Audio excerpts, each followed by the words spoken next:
Tomen asiento, queridos hermanos. La lectura es similar al del domingo pasado, pues nos quedaron unos versículos para terminar estos pensamientos de Daniel, el capítulo 2, que vamos a leer desde el versículo 19 al 22. Nos dice así la palabra del Señor. Entonces el arcano fue revelado a Daniel en visión de noche, por lo cual bendijo Daniel al Dios del cielo. Y Daniel habló y dijo: sea bendito el nombre de Dios de siglo hasta siglo, porque suya es la sabiduría y la fortaleza. Y Él es el que muda los tiempos y las oportunidades. Quita reyes y pone reyes. Da la sabiduría a los sabios y la ciencia a los entendidos.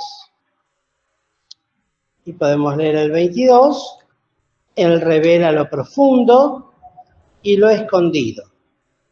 Conoce lo que está en tinieblas, y la luz mora con él. Hasta aquí la lectura de la palabra del Señor.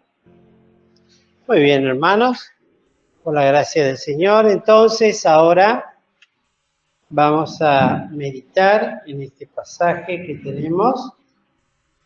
Parte ya, la primera lo hemos hablado, así que no vamos a hacer una mención larga de lo mismo, pero es una palabra del profeta Daniel, bendiciendo el nombre de Dios, pues así lo dice el versículo 19, a raíz del favor tan enorme otorgado de Dios, que al demandar misericordias del Dios del cielo sobre un misterio verdaderamente imposible absolutamente para todo hombre que pueda habitar este mundo, les sea revelado, enseñado, demostrado de la manera que solamente lo hizo Dios con Daniel.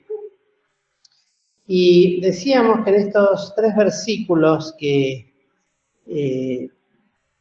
hemos leído, particularmente desde el 20, ustedes pueden notar en sus Biblias que al finalizar cada frase hay 2 puntos que en un momento me llamó mucho la atención. Les decía el domingo pasado que vi en ello una aclaración en esa frase siguiente de la frase anterior, que había ya elaborado por obra, virtud y acción del Espíritu Santo, este siervo de Dios.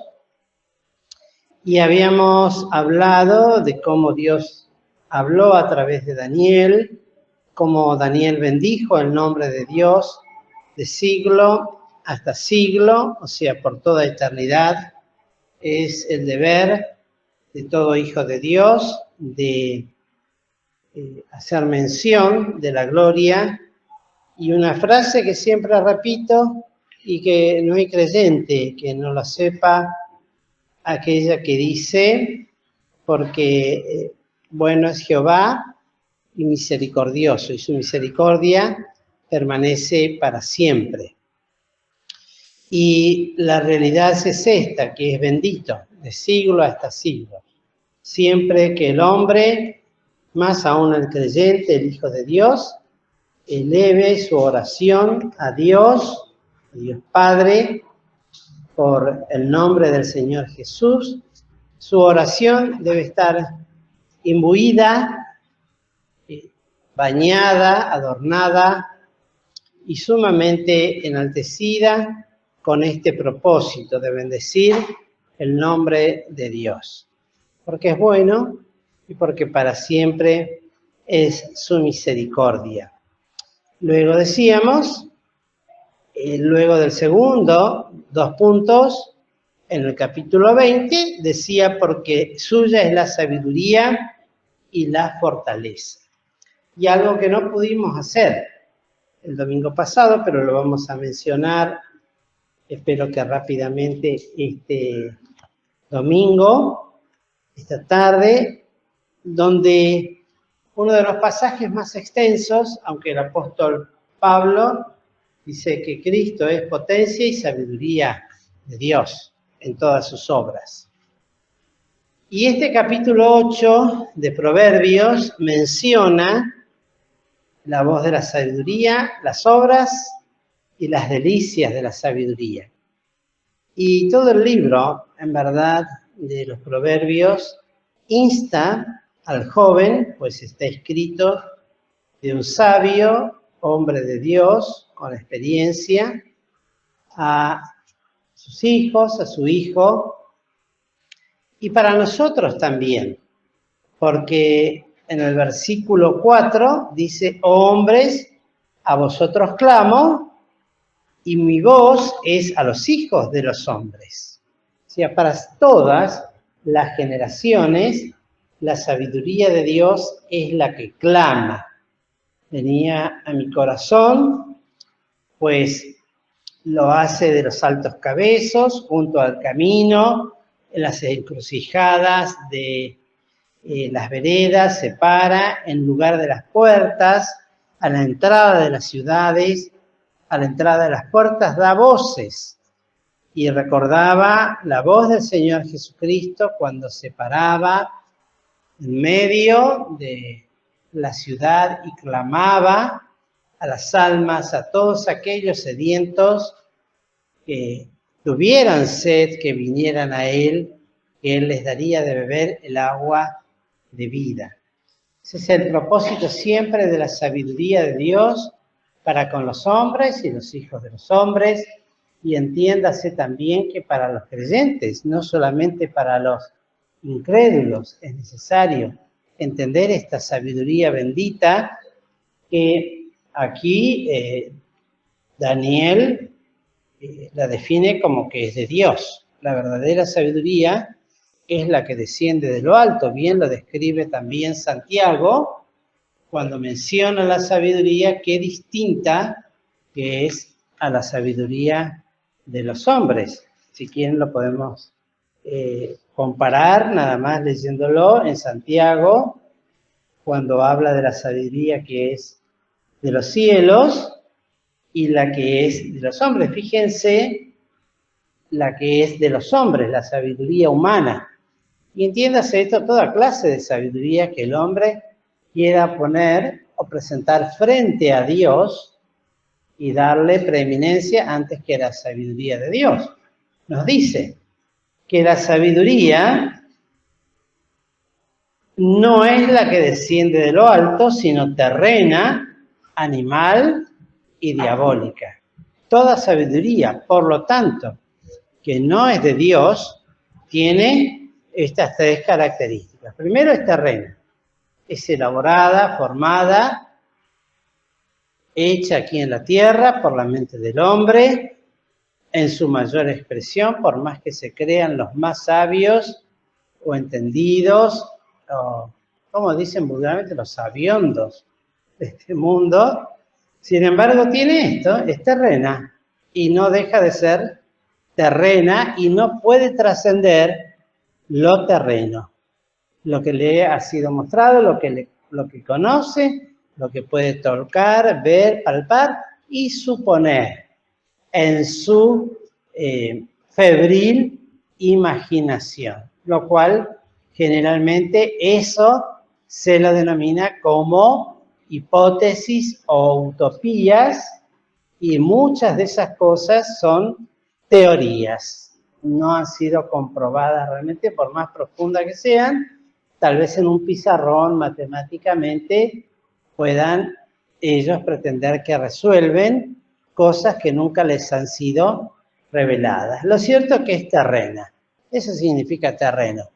No es solamente que piense en las cosas más sucias y vulgares y rastreras, sino sencillamente que no puede pasar el nivel de esta tierra y la altura que tiene un hombre, por decirlo de alguna manera.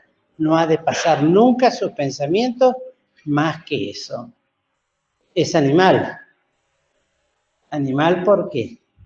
Porque, como dijo nuestro hermano Marco, principalmente se elabora en ese ego, en ese hombre animal que desconoce, que niega la realidad de un Dios superior, grande sobre todas las cosas. Entonces, es animal, terrena y animal, no puede dejar, está hecha para el alma nada más, para las sensaciones, para las emociones o para los instintos básicos de todo ser humano. Y lo más tremendo de todo esto, que ambas cosas están inficcionadas por aquel que tiene la capacidad de hacer estas cosas y es diabólica. Su origen es diabólico. ¿Por qué? Sencillamente por esto. Uno dirá, ¿por qué dice todo esto? Porque donde hay envidia, preguntemos a la gente del mundo dónde no hay envidia. Hablamos entre los maestros de las clases de los más chiquititos, no hablamos de la iglesia, ¿eh? Espero que no, eso no ocurra. Pero hablamos de la primaria, cuánta envidia que hay entre los maestros, entre los distintos cargos. Hablamos de secundaria, exactamente lo mismo. Hablamos del trabajo, hablamos de los vecinos, ¿no? Cuánta envidia siempre hay. Es más, uno puede llegar a ver más de un auto con cintitas colgando de determinado color, que es ¿contra qué? ¿Contra? Yo a mi yerno una vez le ofrecí una corbata un poco colorida, pero no la quiso para que la colgara. Le cuelgan para la envidia. Bueno, con esto no te va a tener envidia nadie. No quiso, bueno, no importa. Otro, porque lo dejé en la calle, otro se lo llevó, así que otro lo habrá aprovechado. Muy bien. Envidia y contención. ¿Qué es la contención? La pelea. Se contienden. Esa es la contención, ¿eh? No es de contenerse. Contención viene de pelea, de contienda, de lucha. Vivimos en un mundo verdaderamente descarnado y contencioso, donde cada uno tiene que aprender ¿a qué? A sobrevivir en medio de la sociedad, que es una selva. Yo siempre digo esto, ¿no? Cuando vamos al campo, qué lindo que es el campo. Qué lindo es ver el verde, el pasto. Pero uno se sienta un poquito entre el medio de los pastos e inmediatamente empieza a ser picado. ¿Por qué? Por insectos. Algunos dicen mosquitos, eso sería de algo conocido, pero a veces son picados por araña, por mosquitos, por hormiga, por gusanitos, por lo que pasa, nos quiere picar. Y microscópicamente hablando, es un mundo realmente cruel, donde cada uno quiere devorarse al otro. Eso es lo más sencillo. Bueno, en el mundo en el que nosotros estamos es exactamente lo mismo, donde no hay diferencia, donde uno conversando con la gente llega a veces a conversaciones donde familiares tratan de devorarse a otros familiares, matrimonios. Cuando se divorcian, decía una mujer decía en una oportunidad, no, a mí no me interesa el 50 y el 50%. Si yo salgo con un hombre, yo quiero que él pague todo. Y el hombre le contestaba, sí, no te interesa el 50% hasta que nos divorciemos. Ahí sí te va a interesar el 50 y el 50. Bueno, el divorcio prueba los matrimonios. Dice que la herencia prueba los hijos. Cuando se hereda, y si mayor es la herencia, tanto más grande es la pelea entre los hermanos, ¿no? Porque ahí, cuando ya no están los papás, cada uno va a querer más que lo suyo. Si puede, todo. Y si le queda algo para los demás hermanos. Y en las enfermedades se prueban los amigos. Cuando uno enferma y empobrece, la angustia, para la angustia el amigo es nacido. Cuando no es amigo, cuando está pobre una persona y enfermado, olvídese de aquellos que estaban alrededor de uno cuando estaba en buenas condiciones. Al punto tal que hay personas que para rodearse de amigos les gusta gastarse mucho dinero, les gusta agasajar a los amigos, y qué bueno amigo que es. Cuando ya no puede hacer eso, desaparece todo ese amplio abanico de amigos. Entonces, vemos que cuando esta sabiduría tiene otro origen, es contenciosa y allí hay perturbación. Perturbación quiere decir cuando todo se perturba, cuando todo se altera. Y obra, y toda obra perversa, toda obra corrompida, quiere decir, porque la perversión es cuando se corrompe una materia. En este caso, las obras de los hombres, las intenciones, los sentimientos, las pasiones de los hombres se corrompen cuando están llenas de esta sabiduría que es terrena, animal y diabólica. Y ahora viene la diferencia que decíamos recién.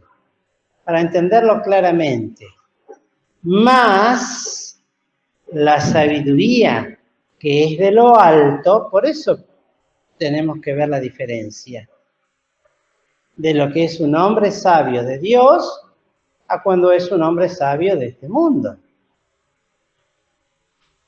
Cuando es, dice, más la sabiduría que es de lo alto, dice ahí en Santiago 3, versículo 17, primeramente, en primer lugar, ¿cómo es?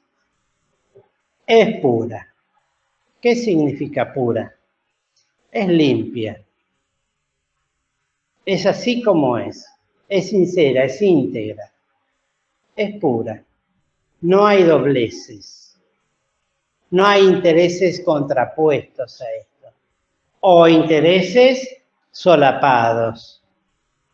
Después de ser pura, ¿qué es? Es pacífica. Qué sabiduría, ¿no? Poder alcanzar el ser pacífico, pero no con la paz que viene de este mundo o con la que puede salir de mi corazón, sino con la paz con la que somos enseñados de Cristo Jesús, que desciende del cielo. Aprended de mí que soy manso y humilde de corazón. La paz os dejo, mi paz os doy. No como el mundo la da, yo os la doy. Primero es pacífica, después, es pura, después es pacífica. Coma, modesta. ¿Qué es algo modesto?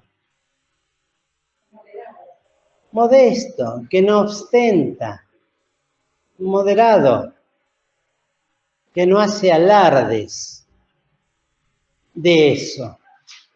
U ostentación, podríamos decir.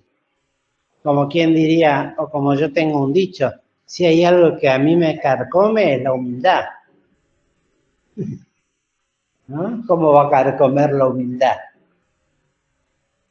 Eso es ostentación de pretender o querer pasar por humilde. Bueno, la sabiduría es modesta. es benigna, es buena. Es una sabiduría que piensa en el bien del otro. El bien que corresponde a uno mismo y el bien que le corresponde al prójimo. Porque en esa sabiduría aprenderemos a amarnos los unos a los otros como Cristo nos amó. Y Cristo fue el único bueno, maestro bueno, le decía. Y nosotros podemos tener esta sabiduría benigna. Luego está llena de misericordia. Luego está llena de misericordia. Es decir, una misericordia que se mueve en favor de aquellos que se acercan y que necesitan. La misericordia se mueve en favor. Y no es solamente para satisfacer las necesidades materiales, sino también todas aquellas necesidades que puedan surgir de un alma necesitada, de un alma hambrienta, de un alma angustiada, de un alma deprimida, de un alma que está sufriendo. Yo les contaba, no sé si en la escuelita o a la tarde, de este muchacho que está tan mal y que uno se mueve en misericordia al ver un corazón tan trabajado por el enemigo, tan angustiado y que por momentos solamente ve un modo de salir de esa condición. Cuán necesaria es la misericordia que surge de una sabiduría correcta de Dios. Dios es sabio y Él otorga sabiduría. La sabiduría no es solamente como lo representan un hombre longevo, aunque hay una sabiduría práctica, por supuesto, que se obtiene con los años. Pero la sabiduría tiene que ver con aquella experiencia que se va obteniendo y que se pone al servicio también de los demás. Y que tiene estas características. Y de buenos frutos. Miren cuántas cosas tiene la sabiduría de Dios, la que desciende del cielo. Ha de producir buenos frutos, dice el Señor Jesucristo. Por sus frutos los conoceréis. Por lo tanto, podríamos decir, y con toda seguridad, que solamente un renacido, cuyo corazón y en cuyo corazón mora la tercera persona de la Santísima Trinidad, tiene la capacidad de experimentar esta sabiduría que clama para que sea adquirida, para que sea comprendida, para que sea practicada y pueda verse más allá de todas estas cosas que hemos mencionado por buenos frutos, por cosas que son agradables delante de los ojos de Dios y delante de los hombres. Aunque vivimos en tiempos difíciles, pero donde se distingue verdaderamente un buen fruto y una persona que con el transcurso de los años se mantiene en forma consecuente en una manera de ser, así sucede. A mi señora, por lo menos, le testificaba una señora vecina que hace 22 años es vecina nuestra, y le decía, yo hace 22 años que vivo acá. Y hace 22 años que veo en ustedes la misma conducta. Qué importante que es esto, ¿no? 22 años y tener buen testimonio delante de las personas. Y a veces uno no lo tendría que hacer a propósito. Tendría que surgir como buenos frutos y como experiencia espiritual de una conducta correcta delante de Dios. no juzgadora. Qué importante, ¿no? No juzguéis, porque en la medida con que vosotros juzgáis, volveréis a ser juzgados. ¿Cuál es el patrón de medida que tengo yo para juzgar a las personas? Sea cual fuera. Con ese mismo patrón de medida, vení para acá, te vamos a medir a vos. A ver cómo salís con esa medida. Con la misma balanza con que yo peso a mi prójimo, a mi hermano, a quien sea, con esa misma balanza voy a ser pesado yo. Ley divina, inalterable, fiel a sus promesas, que no va a cambiar jamás. Y luego sigue, no fingida. Miren, no nos estamos deteniendo mucho en cada cosa. No fingida. La sabiduría no finge. La sabiduría de Dios no se finge, no se puede fingir. Fingir quiere decir cuando uno imita algo o trata de ser algo delante de los demás, como le pasó a Bernabé y a los judíos que se reunían con Bernabé y Pedro, perdón, con Pedro, y que unos fingían y los otros asentían a ese fingimiento.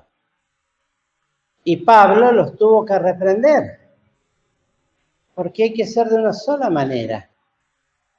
Está bien al principio los hechos, ¿no? Cuando uno, mientras que no estaban los judíos, Pedro comía y se movía entre los gentiles como si nada. Cuando vinieron los judíos se empezó a cuidar y a fingir con ellos una cosa y dejar a los cristianos de lado. Y todos simulaban su simulación, su fingimiento. Entonces Pablo lo reprendió en la cara y le dijo, no, esto no es así. Si sos así delante de los judíos como cristianos que son, también delante de los gentiles que ya son cristianos, exactamente iguales, porque ya no hay diferencia en Cristo Jesús. Tanto judíos como cristianos son iguales. Por lo tanto, todo fingimiento es una sabiduría humana, terrena y diabólica. Hay que ser con unos y con otros exactamente igual, siendo cristianos, por supuesto, ¿no? Bien, luego continúa. Y el fruto de justicia se siembra en paz para aquellos que hacen paz. Y es tan importante este fruto de justicia, porque tiene que ver con los buenos frutos, con los frutos rectos, que hablan del cumplimiento de la palabra de Dios. Eso quiere decir justicia, frutos de justicia. Ser obediente a los estatutos, a los mandamientos. Y eso se siembra, como dice el apóstol Pablo también. Todo lo que el hombre sembrare, eso también segará. Si siembra para justicia, de la justicia segará ¿qué cosa? Vida eterna. Si siembra para la carne, de la carne segará corrupción. Se siembra en paz, con la paz que solamente Dios puede dar. Pero para aquellos que hacen paz, uno debe clamar a Dios para no ser un instrumento belicoso en medio de los hermanos, sino ser un instrumento de paz, que tiene mucho que ver con la sabiduría y con la discreción que debe entender un simple, pues así dice este capítulo 8 de Proverbios, que habla de la sabiduría que clamaba en tantos lugares y que clamaba a los hombres, entended, Es algo que hay que entenderlo desde el punto de vista espiritual. Deben ser abiertos nuestros ojos espirituales por la luz de nuestro Dios para entender a nosotros simples. Discreción, que no es otra cosa que sensatez para formar juicio y tacto para hablar y obrar. Y mucho más, si buscamos esto en el diccionario bíblico cristiano, es para hacer juicio correcto de las cosas delante de Dios, tener tacto. No es cuestión de decir las cosas porque tienen que decirse y punto, y que le caiga al otro como le caiga. La delicadeza, el tacto cristiano de poder decir las mismas cosas, pero guiando al otro a arrepentimiento. Difícilmente guiemos a alguien a arrepentimiento de sus pecados si en lugar de hablarle con tacto, con delicadeza, diciendo verdad, no fingiendo nada, pero utilizando esta discreción, que hacerle una increpación con todos los defectos que tiene y apuntándole con el dedo, ese famoso dedito que apunta, vos y vos. Si disparara ese dedo, ¿cuántos caerían, no? Es importante aprender, porque es un tacto para hablar y obrar, la delicadeza, pensar en las consecuencias posibles de mi hablar, en vista a toda la sabiduría que hemos mencionado anteriormente, que tenemos que entenderla, que clama a nosotros para poder hablarnos y para que podamos entrar en cordura. Porque humanamente estamos todos locos. Sin Cristo estamos locos. Hay que entrar en cordura. Y ese entrar en cordura es entrar en esta sabiduría divina, para que Él nos pueda hablar cosas excelentes y abrir sus labios para cosas rectas. Como todo en Cristo fue hecho, el cual en Isaías se nos dice, en Isaías 53:9, la parte B, donde se habla del Señor Jesús y se dice, como cordero fue llevado al matadero. Y dispúsose con los impíos su sepultura, mas con los ricos fue en su muerte. ¿Por qué? Porque nunca él hizo maldad, o hizo maldad de él, ni hubo engaño en su boca. Hablaré cosas excelentes, abriré mis labios para cosas rectas, porque mi boca hablará verdad. Ese es el Señor Jesús hablando. No fue hallado engaño en su boca. Y un Dios que es verdad. El Hijo de Dios, que es la verdad. Y el Espíritu Santo, que es el Espíritu de toda verdad. ¿Qué otra cosa pueden elaborar si no es verdad? En su palabra.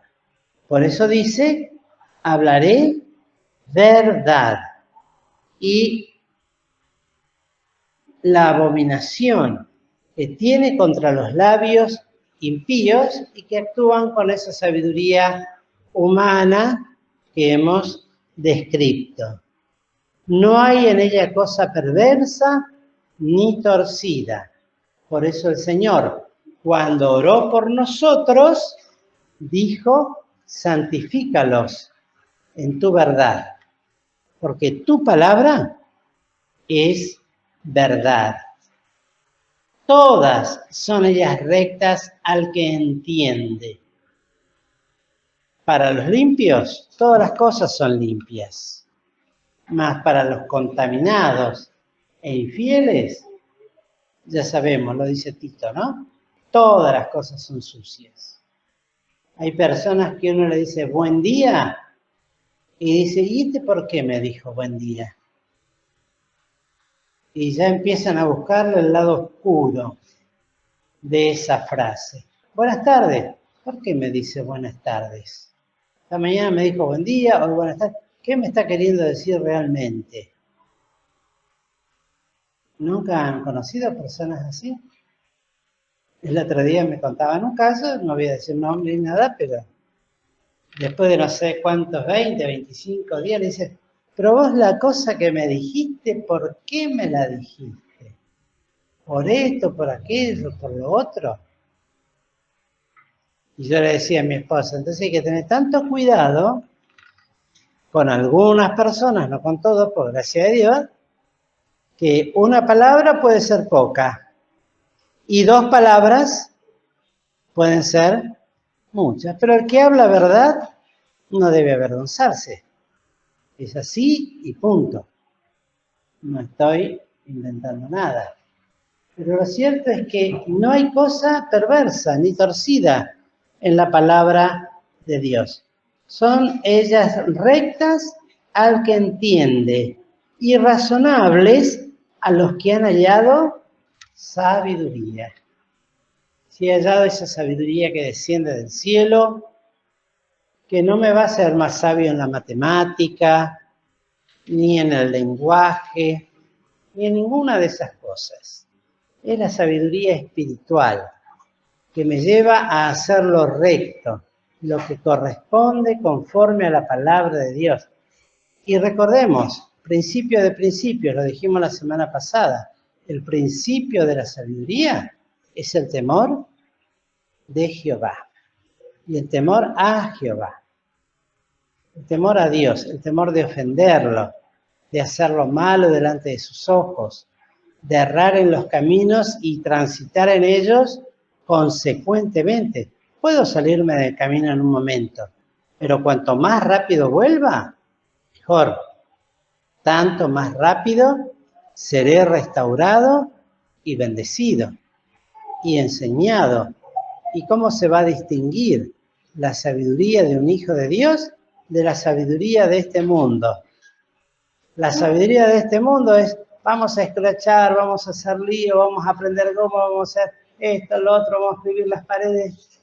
La sabiduría de un hijo de Dios es, quieto, deja el tiempo que el Señor va a mostrar las cosas debidamente y ponerlo en oración, aunque tengamos que sufrir, tal vez en algún momento, algo adverso. Queridos hermanos, pues la sabiduría habita con la transgresión. Mejor es la sabiduría que las piedras preciosas, y todas las cosas que se pueden desear no son de comparar con ella. Qué estimación enorme que tuvo aquel que lo tuvo todo, ¿eh? Porque si hay alguien que tuvo todo lo que podía haber deseado, fue Salomón, el hombre más rico de la tierra. Y sin embargo, encontró que la sabiduría era más deseable que la plata y que el oro. Y que si teníamos que elegir, elijamos la sabiduría, que es mejor que todas las cosas que se puedan desear. No son de comparar con ella. No son de comparar. Cuando un hijo de Dios, aún que humanamente sea pobre, limitado, con sus cosas, sencillo, pero es sabio en Dios, es rico en Dios. Que el Señor nos bendiga y nos ayude a buscar esta sabiduría tan especial que Dios quiere poner en nosotros, que la busquemos, que la escuchemos, pues nos llama, que la entendamos, que la vivamos y que la apreciemos y que la escojamos. Y que entendamos que con esa sabiduría hemos de ser inmensamente ricos, más de lo que nosotros podemos imaginar y desear. Que el Señor, pues, nos bendiga, queridos hermanos.